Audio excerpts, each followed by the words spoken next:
I love to pop out and show niggas. So, what happened was, anytime someone tries to be like a hypocrite towards me, I like to immediately turn it on its head. For example, my recent ex-boyfriend Jared, he was like, ooh, Megan Thee Stallion, she's so like painfully average. I said, you haven't listened to a single one of her songs. He said, I don't have to listen to know that she's painfully average. I said, okay, well, I guess it's cool that I feel the exact same way about Joe Rogan. He was like, what the fuck? What the fuck? And I said, yeah.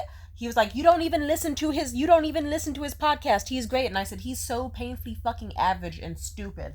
And it's useless. And then suddenly he understood, yeah, that doesn't feel so good now, does it? My ex Morgan used to like randomly, I don't like when men try to do this. They try to be like, ooh, you should be in contact with your mother. You should talk to your, like, she is your mother. She birthed you. You should always, like, you should, and then I said, okay, well, your mother did only like less than 1/8 of what my mom did to me to you. She's done less than I did. So tell me, why don't you have her back in your life with that same logic? Like, since she's your mother, she tried, she persevered for you. She wasn't perfect, but that's your mother.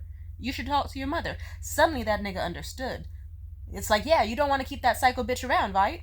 I've been cutting off people left and right, and they keep trying to use the excuse of, ooh, you're gonna cut me off just because I'm friends with your ex. Like, that's not my issue. That's not my drama. So you can't stop me from talking to who I want. Number one, yes, I can. Because if I can't cut you off from them, which I'm not trying to do, I'm gonna cut you off from me. So that's fun. And number two, just because that nigga said that, now I want to find his exact op that has such a petty beef with him. For context, this comedian guy I was friends with, his name is Joe, he was like, ooh, yeah, let's leave this bar early. This guy walked in and I hate him. He makes me uncomfortable. Like, he told me to fuck myself all because I set a boundary and asked him to not record my set because I like to be anonymous. He told me to go fuck myself. And, like, so it's like, oh, okay. So this nigga, like, I wanted you to stop talking to a dude who is known to be an abusive, sexually coercive, rapey piece of shit. And you couldn't.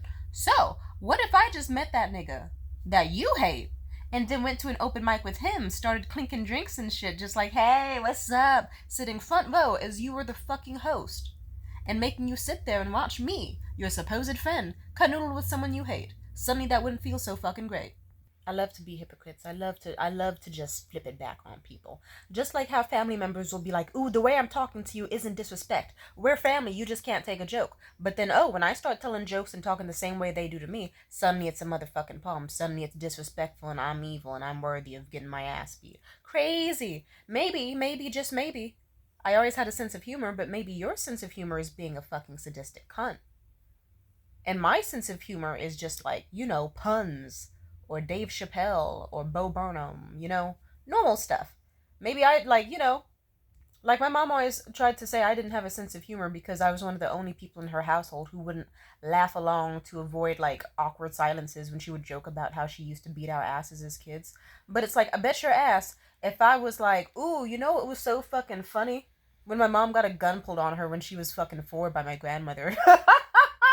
She would not like if I did that, would she? Oh, roles are reversed and it's not so funny anymore. I remember Morgan when he tried to rape me in December, straight up. Like, he didn't see what he was doing as wrong. Despite me saying no all those times, he didn't see an issue with trying to force me onto the bed, guilt trip me, yell at me, all that fucking shit, trying to force me to have sex with him. And so I remember I just decided, you know what? He doesn't seem to understand that no means no. And he doesn't think what he's doing with touching me unconsensually is wrong. So let me just beat that nigga's ass. And he has a scar on his back from how hard I dug my nails in. And he was like, stop, no. I was kicking that nigga in the chest, in the stomach, in the balls, as hard as I fucking could. Suddenly he understood what no means. Suddenly he understands what non-consensual touching is. He had it coming. He had it coming. He had it coming after all.